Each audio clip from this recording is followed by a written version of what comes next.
The Brian Green Property Group New Zealand Rally Championship returns to the South Island of New Zealand for the first of the one-day sprint events. Rangiora hosts the LoneStar Rally of Canterbury. Based in the forests north of the town, the forest roads offer a new challenge after the rally highways of Otago and Whangarei. And they can be a bit rougher in spots and a bit slippery, and especially with the weather that we've had through here, it's there's some really tricky sections in the roads. With Hayden Padden away on WRC duties, this is a golden opportunity for the top 5 drivers to consolidate their championship points. With Hayden not here this weekend, it's a great opportunity for the chasing pack of Ben, Matt and myself to be getting the maximum points that we can. To me, I still see it as being the third event of 4. It's only 3 weeks until our next round. Yeah, obviously without Hayden here, there's it opens the points up a bit, but we want to do our own thing. We just want to make sure we finish and get valuable points, and we'll be out there to try and win it. And for us, it's a good chance to have a clean run and fight for an outright victory. Obviously we can claim a lot of points back on him, but he's off to a pretty cracking start, so it does bring us and everyone else back into the picture with him not here this weekend. We're going to watch some fireworks as everyone tries to win a national rally. We're not going to change our plan. We're going to just keep pushing on at a good, comfortable pace and doing our own thing. When everything's been working and I've been confident, the pace has been there in the car. So really, I don't see any reason to change that. We'll just keep chipping away. I think the battle will ensue between a bunch of guys there. Ben's been driving so good this year. I think it's been awesome to watch him be clear second best in the field. So and he'll be looking to obviously do that again. But I think it's going to be cool this weekend to have a genuine fight for first place. 10 stages over 160 kilometres of challenging roads. Who could make the most of this opportunity? Rally Whangarei started with the blast around the Pahui Island stage at night before heading north of Whangarei on Saturday. Padden was in a class of his own in tricky conditions. The fog claimed Australian driver Richie Dalton, who crashed heavily. And Ben Hunt had some more visibility issues in his Subaru. At the first service, Padden led from Hunt, with Emma Gilmore just 11 seconds back in third. Nathan Quinn had moved the R5 Fiesta to fourth by the afternoon, with Dylan Turner in fifth. Rain on Sunday morning created a challenge with the roads becoming slippery. Padden again showed his class out in front. But it was Nathan Quinn who would lead the chasing pack. Hunt was trying, but in these conditions, the R5 was better and Hunt would have to settle for third by just 1.5 seconds. Matt Summerfield had suffered a suspension failure on day 1, but fought back on day 2 to 4th for the day and 10th overall. So after 2 rounds, Padden leads from Hunt, with Summerfield and Gilmore tied for third. Saturday night saw the teams gather at LoneStar in Christchurch. Among the cars, a brand new Ford Fiesta AP4 for Tauranga's Phil Campbell. We ended up with a Ford Fiesta AP4. It's an AP4 Plus at the moment because we haven't got around to getting our 1600 engine ready as quickly as we wanted. So we've just come up with a 2-litre engine to get us going for now. And yeah, it's awesome. The car's going really well with the 2 short tests that we've done. So we're pretty confident it's going to be a good car. And Nathan Quinn returning for round 3, but for this rally, he'll drive the Shamrock Motorsport Fiesta as Richie Dalton recovers from the crash at Whangarei. Yeah, it's interesting. I was just touching base with him on the way home from Whangarei, and I mentioned to him, I'd like to go and do it. And then I said, how about I just drive your car? And he turned around, and I won't tell you the exact words he said, but he had a good think about it, and they worked really hard himself and both teams on either side of the ditch to get that car together for us. So it's worked out really well, and that's what we've got to remember this weekend. We're here to finish a rally, and it's got a lot of potential, but we just haven't had a good run to get it to the end of an event yet. With the ceremonial start finished, it was Ben Hunt who would lead the cars away on Sunday morning. Stage 1 in the Ashley Forest, 20 kilometres of forestry road with a mix of conditions. Also light rain falling in the forest on the roads, and that would make the conditions rather heavy. Probably the biggest challenge is probably the conditions. Obviously with active logging going on and the weather that we've had in Canterbury and stuff like that, then the conditions change from stage to stage. So there's some fantastic stages out there, but there's also some pretty average ones in terms of the conditions of them and the mud and how slippery it could be in places. Joining us again, expert comments from top driver Glenn Inkster.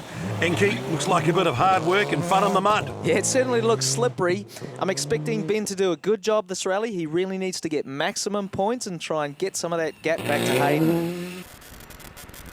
But this doesn't look so good. He's not really going fast through this stage. Right. Whoa. Red lights are never good lights. Looks like a mechanical problem, which you just don't expect from a Subaru. Meanwhile, the home event for Rangiora's Matt Summerfield, he finished strongly at day 2 of Whangarei, so looking to build on that one here.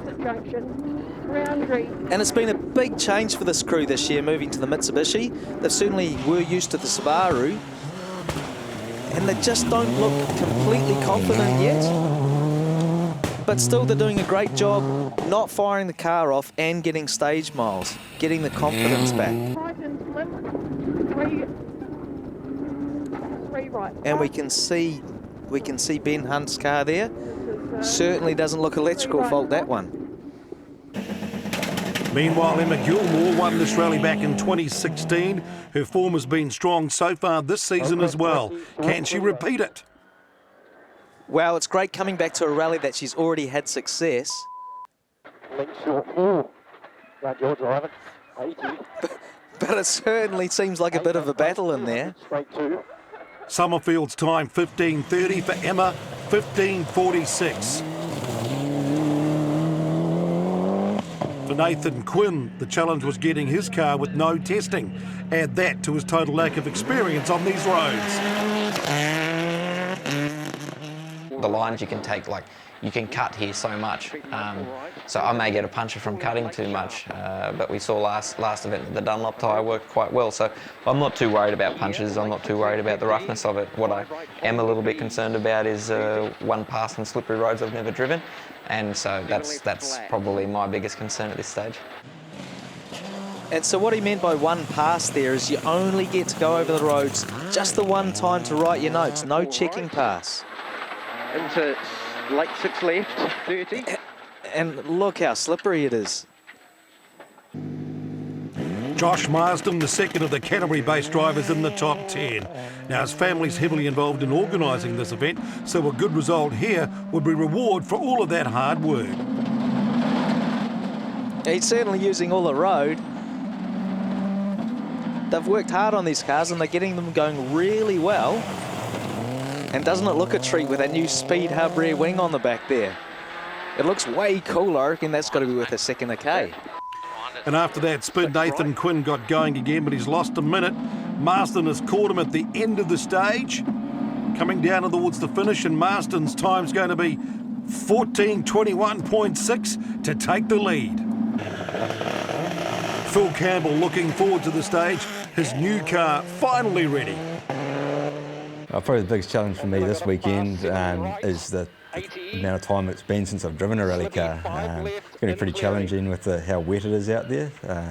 It's the forestry roads aren't all that forgiving. So there's grip or there's mud and pine needles and slippery stuff. So yeah, we're not going to go out and do anything silly, but so I think we've got a car that is going to work well in those conditions, so it's going to be good.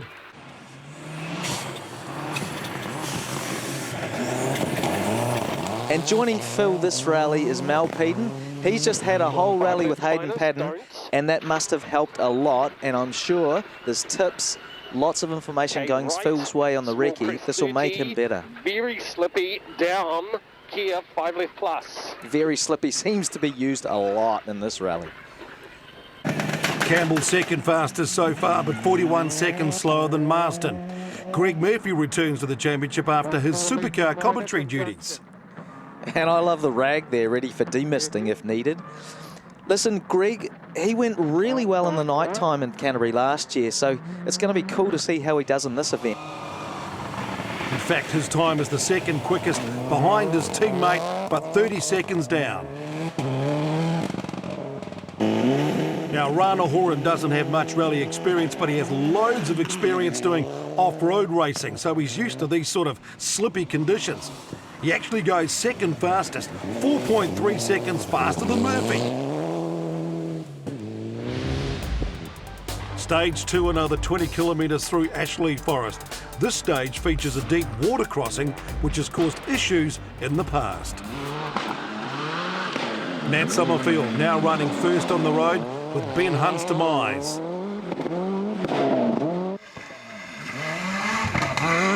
This weekend with the river crossings, some are quite deep and they're going to take extreme care.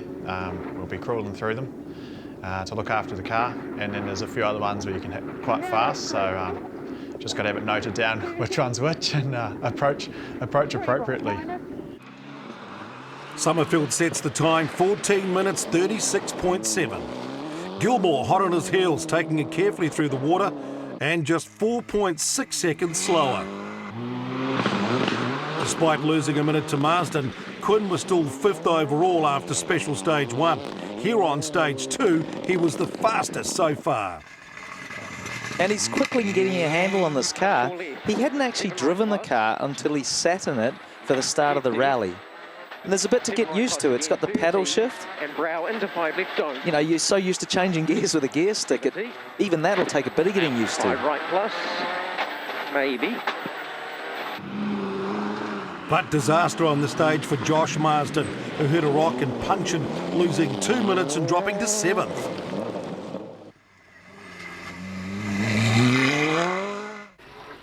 That opened the door for Phil Campbell, who would move up to 3rd. 30. Slow forward, keep right. Slow forward, keep right. 50. Short 6 left. Plus, small crest. 5 left, 80, relax. So nice and calm. Mel just telling him there's going to be a car there. His rally safe has given him warning. Greg Murphy, meanwhile, just 0.2 slower than Quinn on the stage. He would move into 2nd. While Horan now had a lead of 5.6 seconds over Murphy.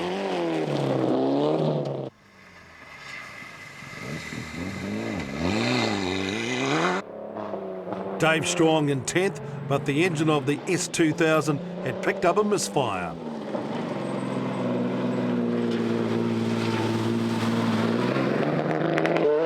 Meanwhile, Brian Green was having a better run, now in 8th, with plenty of experience on these sort of stages.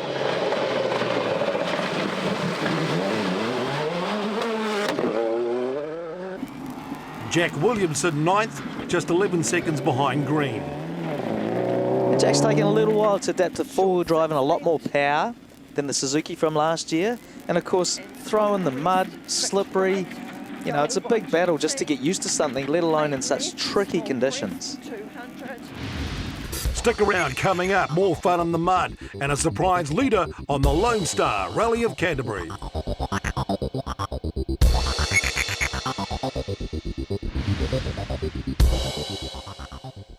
Welcome back to round 3 of the Brian Green Property Group New Zealand Rally Championship, the LoneStar Rally of Canterbury, based in the country town of Rangiora.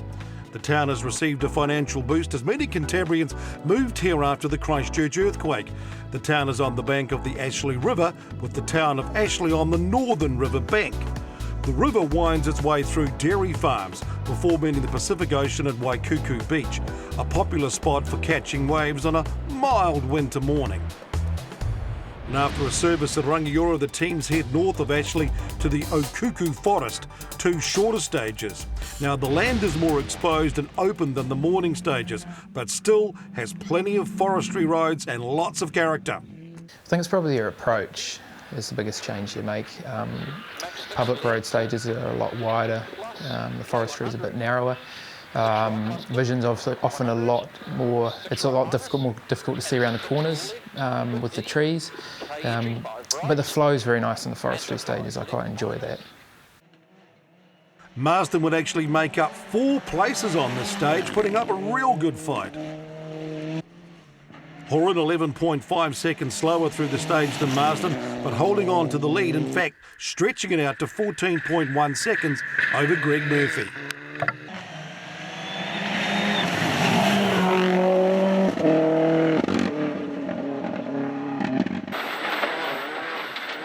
Nathan Quinn struggling with the car in these conditions, but he did get ahead of Phil Campbell on this stage. Just struggling a little bit there for turning, which normally is better because this is an active car, just like an Evo 9 is. And that just means there's a little computer that's controlling the diff lock front to rear.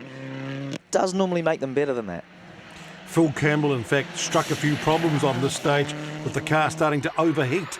6 right, tightens long 4 plus. We're getting hot. I can smell something. Tightens 4 plus this one, 5 left plus. And all the mud can actually block up the cooling radios. It can be very, very difficult on cars.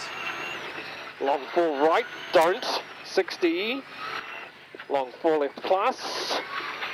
Oh, you got it. Yeah. Long 4 left plus this one, 30. And long that's the 6 big right. rocks that can be hidden in the ditches and forestry tracks.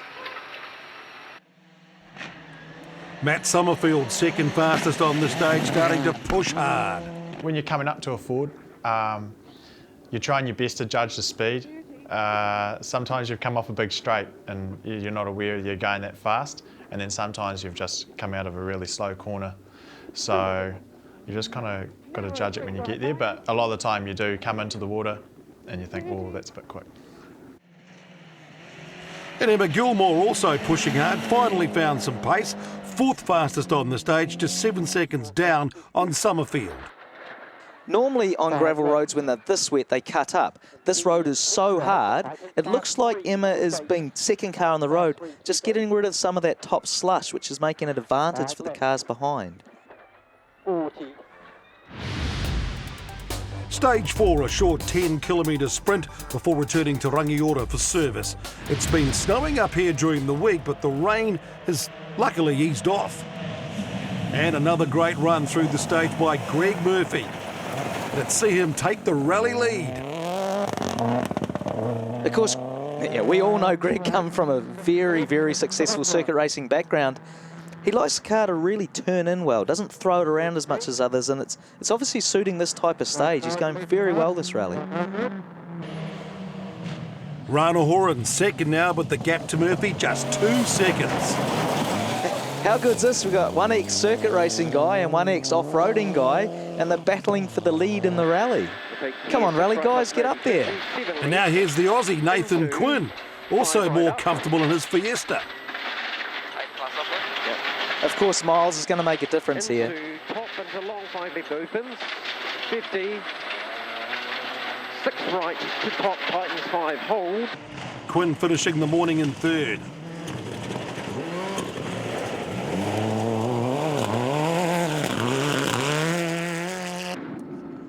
Meanwhile, Matt Summerfield, one of the locals, would finish the morning back in fourth place. We mentioned how it was a disadvantage for Emma. Well, of course, Matt's now opening the road, so getting rid of that slush, it's tough on him and making an advantage for everyone behind.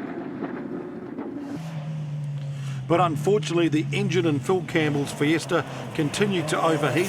He would drive out and retire in service.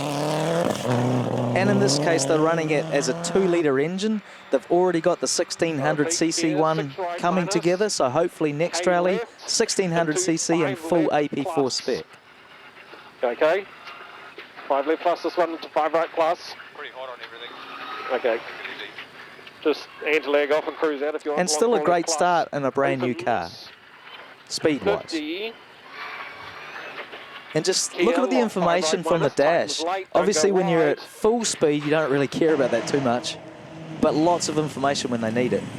And the man on the move with Josh Marsden now up to sixth, made up over a minute on the time lost on stage 2 by winning both stages 3 and 4. Meanwhile, Emma Gilmore was 7th, just not able to find any really form of grip through the Ashley, Forest and also the Okuku stages. So Greg Murphy leads the rally for the first time from Horan and Quinn. But his teammate Marsden has won 3 of the 4 stages. And our special guest in the service park today is the Aussie co-driver, Dale Moscat. Better circumstances than the last time I saw you, thankfully.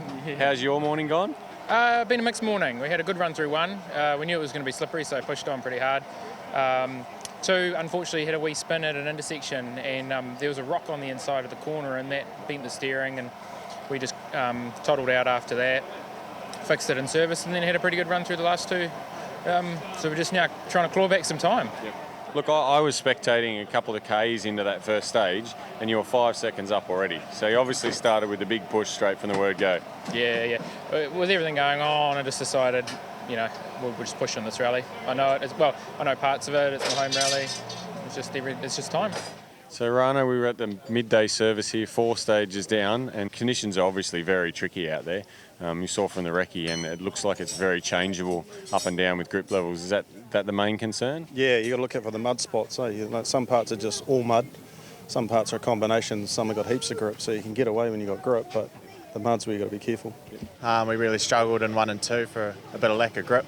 It looks like we're sort of cleaning a bit of pine needles off or something. I don't have much explanation for the time loss, just that it was really slippery. But in the second loop, yeah, much better. Different area in the forest and much more grip. You're confident with the setup you've got for the rest of the rally? Yeah, I think we'll keep tweaking what we've done.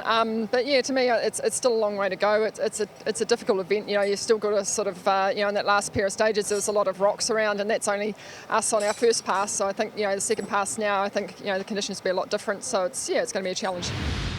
And in the Scream Machines, Regan Ross headed the 2-wheel drive field in his historic Class Escort, finding grip by being cautious. Are you confident on the repeat loops or even the newer stages you're going to do some of this afternoon? Confident in, that we should be able to find a good rhythm and push on, but just that unknown on the ruttiness and you can get caught very easy if you bang into some ruts and pop out, and you're sort of in the broom bushes pretty quickly. So we're a bit shy on that, but yeah, we'll just see what we find, I guess, and deal with it. John Silcock second in the class, but also struggling for grip.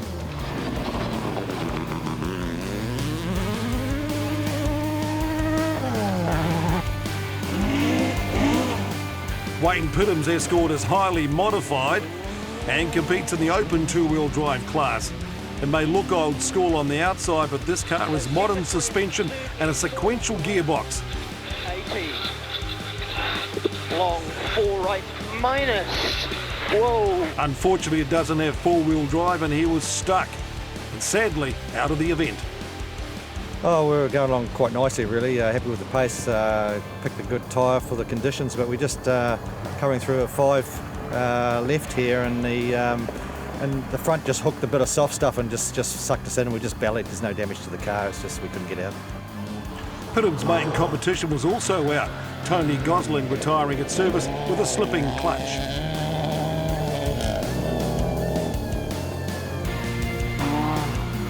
Two-wheel drive champion Dylan Thompson was really struggling in these conditions in his Fiesta. So Dylan, I've just been introduced to you as the reigning two-wheel drive champion. So this weather's your fault, is it? Yeah, I like reigning as a champion, but I don't like reigning as the weather. Bloomin', it's unbelievable out there. The conditions on some of the bits, they're not really gravel, they're just wet mud. And it's basically a rally of survival at the moment.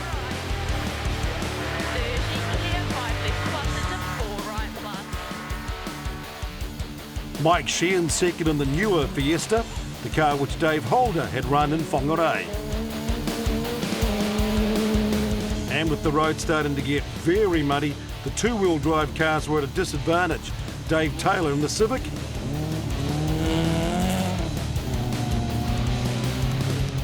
and Amy Keeley in the Suzuki, both doing well enough just to get through the morning and back to service unscathed. Still to come, we check out the Gull Rally Challenge and later 2 night stages.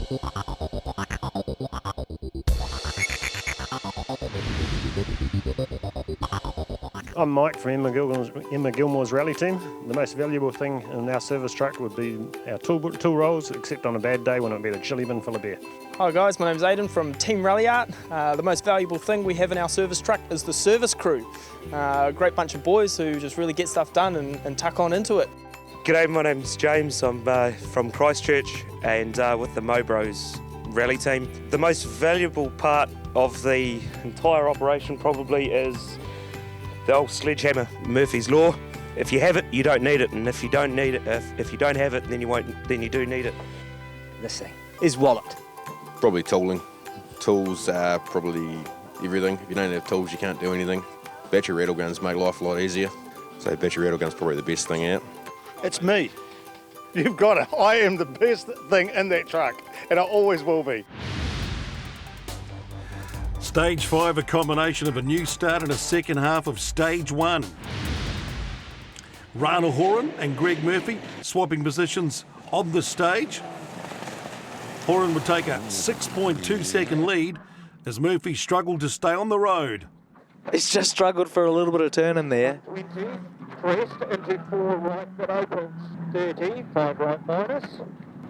He's using lots of road. Got another one. And signs. They normally wait till after the event to get the signs down. Meanwhile, Quinn made changes in service and found some extra speed, moving up to third overall, 18 seconds back from Murphy. It was tough too for Matt Summerfield running first on the road, but he posted 4th fastest time and moved up to 4th. So he's still out there making tracks for everybody else to follow. Which this rally is not an advantage at all. But it looks great in the new colours.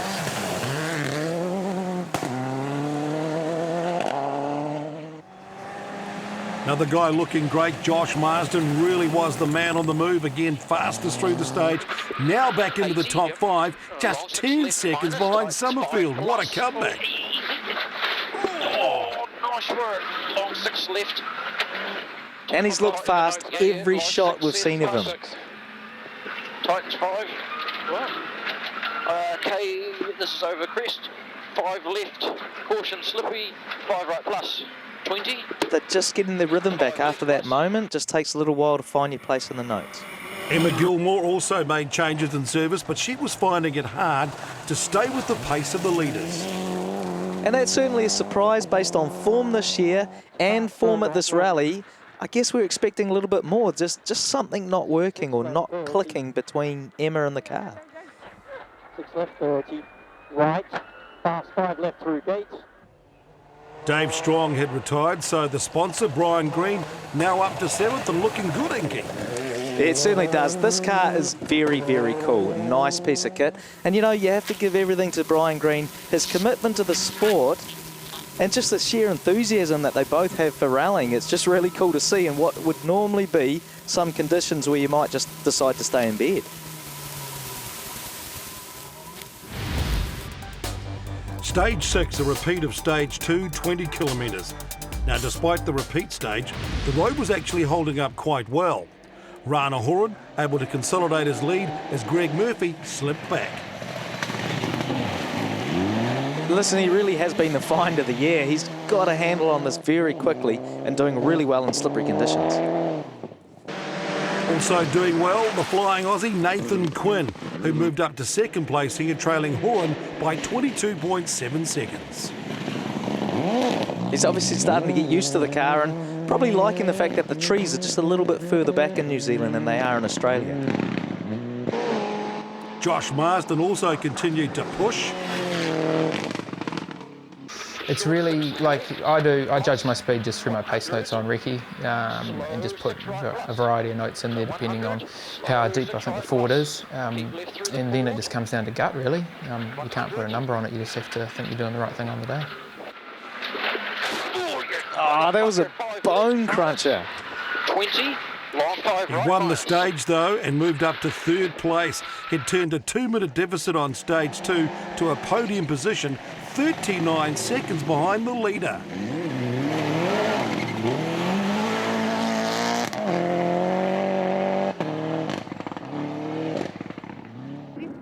Another to improve, Matt Summerfield. He was now moving past Murphy to 4th. And now we're on repeated stages. It should be more even, so it'll be good to see whether the times get better for Matt.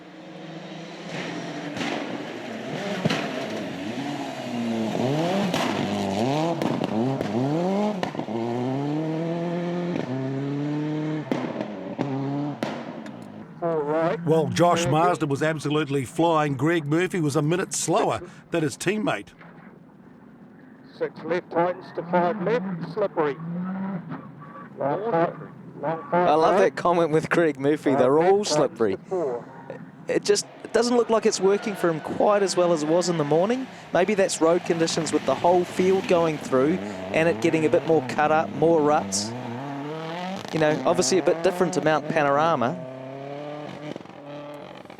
In fact, it seemed like all the drivers were having grip issues on the stage, though. Emma Gilmore, the next to slide wide. And it looks like the exact same corner. Often that can happen because the marks just take you straight out into the bushes. And Jack Williamson heading for the gorse. So after 6 stages, less than a minute separating the top 5, with Regan Ross still the top two-wheel drive competitor. Anyone's rally in the LoneStar Rally of Canterbury. It's very muddy, extremely muddy. Everyone's going off everywhere. You sort of just get in the train tracks and ride with it or ride outside it, one of the two.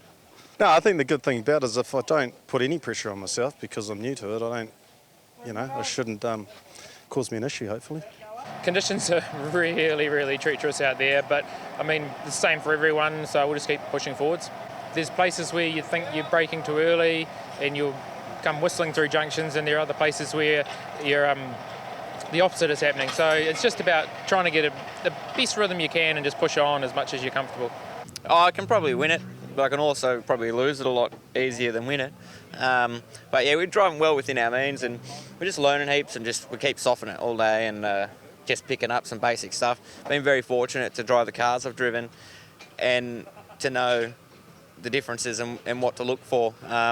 I think I'll just cruise around and settle where we are and hope that maybe other guys' settled pace is slower than mine. We're just trying to get the car better and set better stage times every time we go out. So we're moving towards where we need to be, but we're just running out of Ks to get right to the front. Yeah, not really enjoying it out there. It's just, just can't find any grip and keep thinking that it's the road, but, the times that others are doing, obviously there is grip there to be had. So, just chasing the setup a bit, really. I don't not 100% sure. For Greg Murphy, leading the morning stages, a humbling experience. I honestly was not taking any notice of that because it's too much was going to change, and that's just circumstance. You end up there through circumstance, and as it happens, a couple of stages later we're back down the order. So I wasn't getting too excited and carried away about leading a rally 4 stages in. So the right stars have aligned again, I think. The Gold Rally Challenge lived up to its name on stage 1 with Gareth Thomas off the road.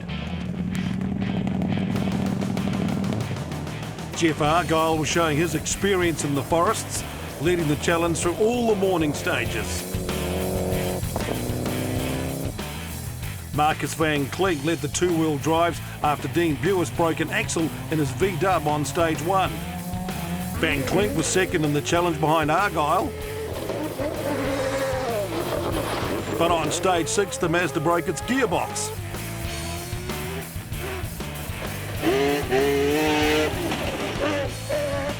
Leaving the Lanza Turbo of Graham Cowie to come home as the sole two-wheel drive finisher in the challenge.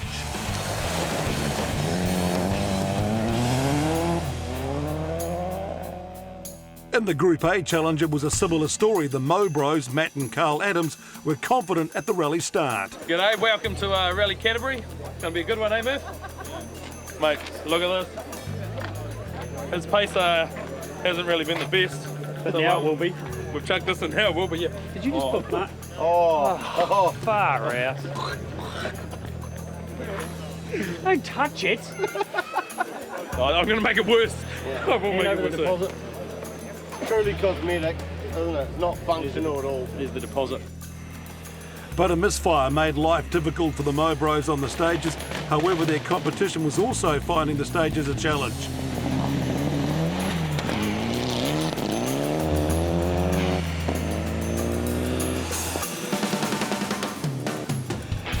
David G crashed on stage 5.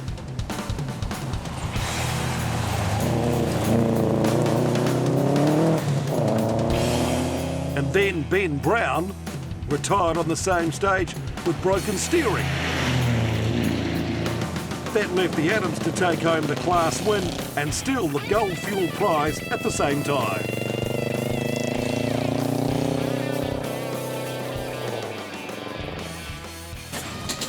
They let the gold challenge fuel! Yeah! What are you talking about, mate? Mate, it's yours. You won it. Why Best not? looking co-driver around. We won that fair and square too, mate. Oh, we did. Pity our car doesn't run gold, though, eh? Maybe we can sell it to someone. My wife's car does.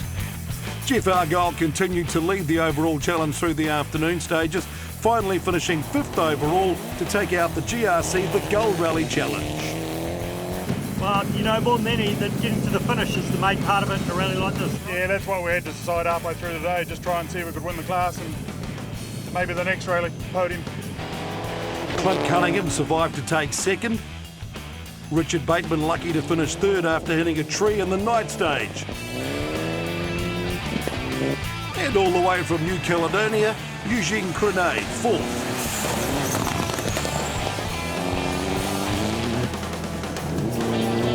Leon Stiles 5th, with just 9 cars finishing the Gold Rally Challenge at Canterbury.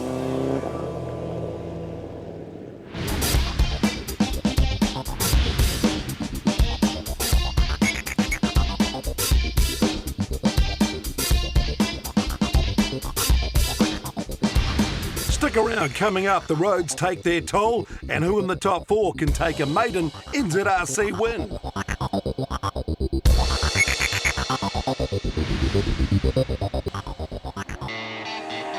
Welcome back to the LoneStar Rally of Canterbury. Regan Ross had been flying through the stages in the afternoon, moving up to 8th in NZRC when he crashed heavily on the final stage. Regan, disappointing end. Yeah, no, we're never like to be standing in the middle of the forest in the dark and the rain, but yeah, unfortunately we've come unstuck a wee bit and some tree stumps have halted our progress. That promoted John Silcock in the 2-wheel drive and historic class lead. It also put Silcock into the historic class lead by 14 points. Staying out of trouble but holding on to the 2-wheel drive championship lead, Dylan Thompson. And we're used to seeing giant-killing performances and stage times with this team in this car, but these roads, these conditions just don't allow it at all. So getting to the end, car in one piece, that was the main job. Mike Sheehan had closed the gap through the afternoon. And expect to see him get better and better as the year goes on. It's a great little car he's got there. Also working hard behind the wheel, Dave Taylor.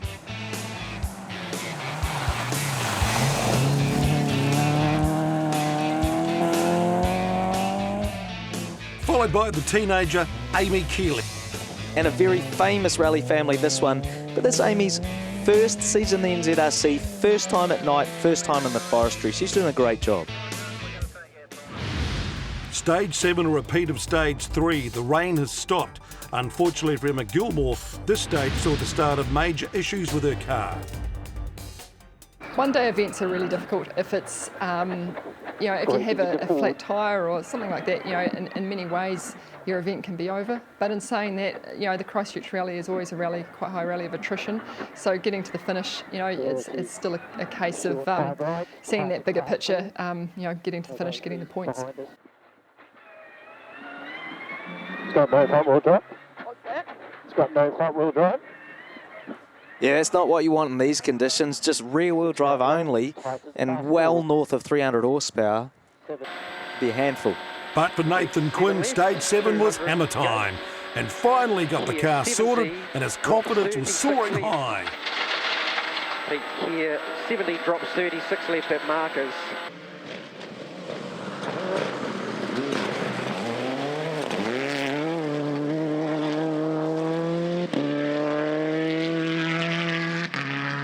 Stage win here. Josh Marsden, second fastest on the stage. Well, a chance to win a rally doesn't come along that often. He'll be pushing as much as he can because I think he can sense a rally victory coming here. Oh, he's just a bit wide. Car seems to be struggling for grip here, Inky. Ah, look at that left front puncher. That's not going to help. Oh, I tell you what, though, if you're going to get a puncher, You're better off getting it now right at the end of the stage than at the start. How lucky is that? That's a lucky day. But it was all over for Emma Gilmore. A broken front diff meaning she would cruise through with rear-wheel drive only.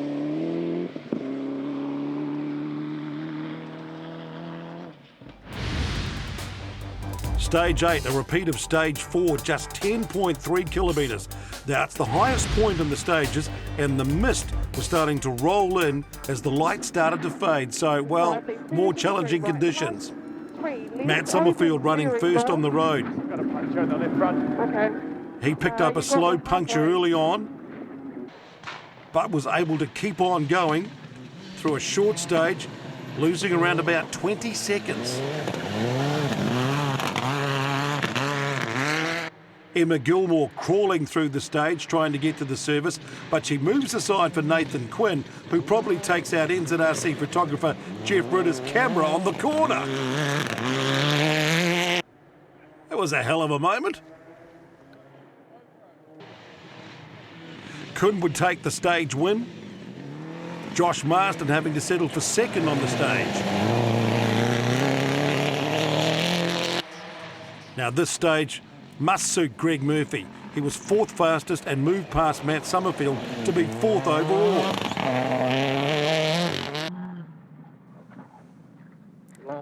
Still very slippery there. He's just used a handbrake to get around that corner. Lost a little bit of time out wide. Rag's still hanging in there though. With the light starting to fade, Rana Horan third fastest on the stage, but still with a 12.2 second lead over Quinn. Brian Green now seventh in the NZRC as the light level dropped to where some drivers may have wanted spotlights. Green was battling with Jack Williamson. Very cool anti-lag on that car. In rallying, it doesn't matter whether it's first or second or seventh or eighth. It's about that battle and competing against yourself, trying to get the best out of yourself and someone else. Different cars, different drivers, same time. Williamson on a steep learning curve, having graduated to his Subaru R4 in the 2018 season.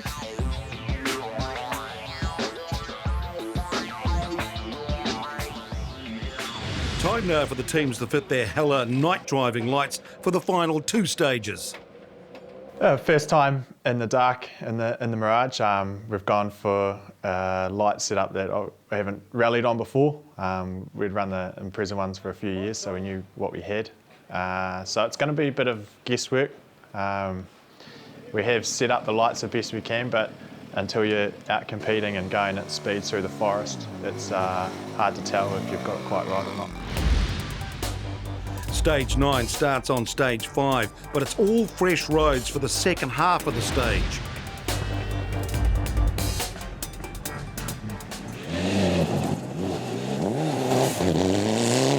Rana Horan continued to lead. In fact, stretched it out to 20 seconds over Quinn. Josh Marsden made it 6 wins from 9 stages so far and put himself up to second place, keeping up the confidence at night. I wouldn't say your attitude has to change, it's probably just a level of confidence and commitment towards the notes. Obviously with the darkness, it takes part of that sense of sight away from you, and you do really rely on the co-driver and your flow in the car and that relationship, which is good, something I enjoy.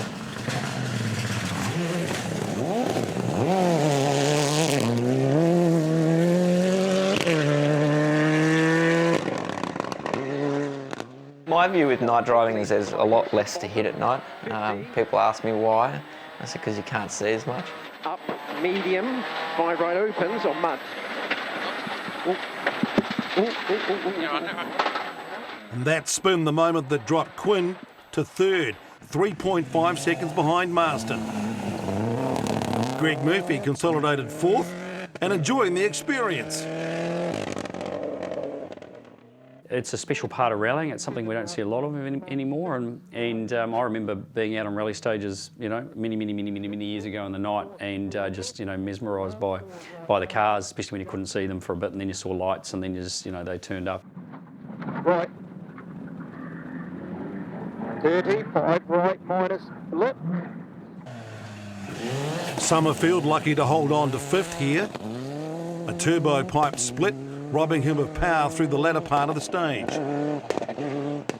Into long, 2 right minus. Huh? Oh. Wrong with the car? Yeah. Right. Okay, just do what you can. Stage 10 started on fresh roads before joining the last part of stage 2 and 6, including that Ford. Summerfield really struggling now with no turbo boost, losing 2.5 minutes through the stage. Inevitable, he was passed on the stage by QUINN.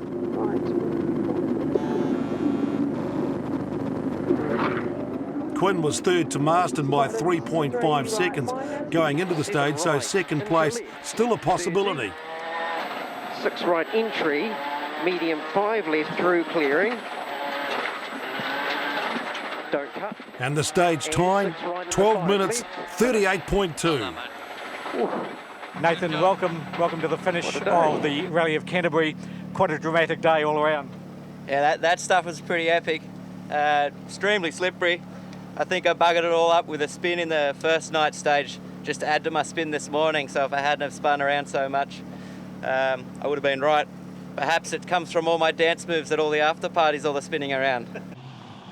Josh Marsden would also catch and pass Summerfield. The question was, could he stay ahead of QUINN?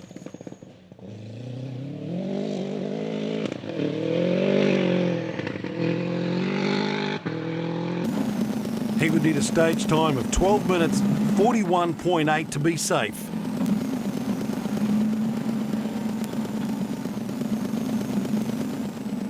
Stage time, 12 minutes, 31.8. Josh, it's been a tough old day, but congratulations here at the finish. Thank you. Yeah, it's been chaos, even in those last 2 stages at night.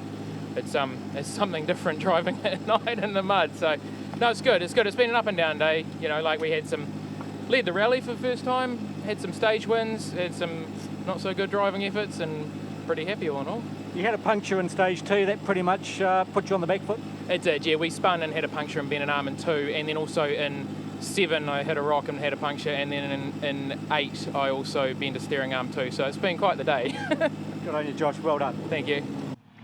Greg Murphy in 4th, but what a day for the Bathurst champion to get through unscathed in these conditions. This has been a really good rally for Greg.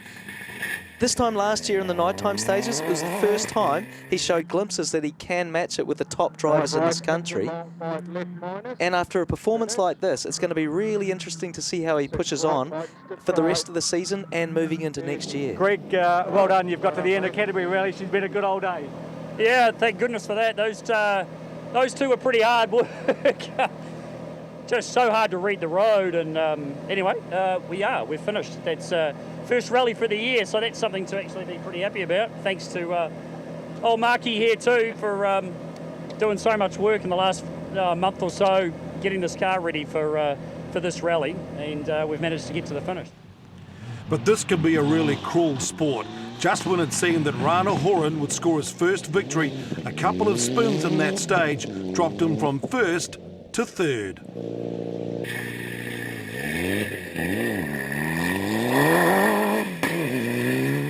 We were off and on all over the place, so I thought I had a flat tyre, that's why I was just crawling home. But anyway, it is what it is. I'll find out what it is soon enough, I guess. You've had a pretty remarkable day, though, to be leading the rally from the outset and have everyone chasing you. Yeah, I've just been lucky, I reckon. It's kept it on the track most of the time. So confirming the results, Josh Marsden wins from Nathan Quinn and Rana Horan. A great day for the Holden team with Murphy in 4th. Josh, the winner of the Canterbury Rally.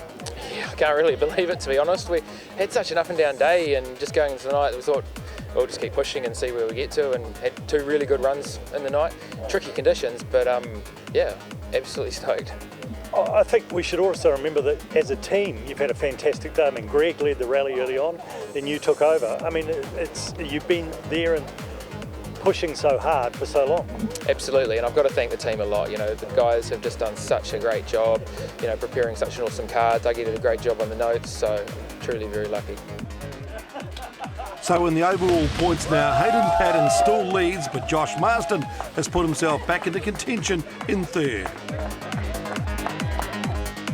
Next up, we head south to Timaru for the Stadium Finance Rally of South Canterbury, round 4 of the Brian Green Property Group New Zealand Rally Championship.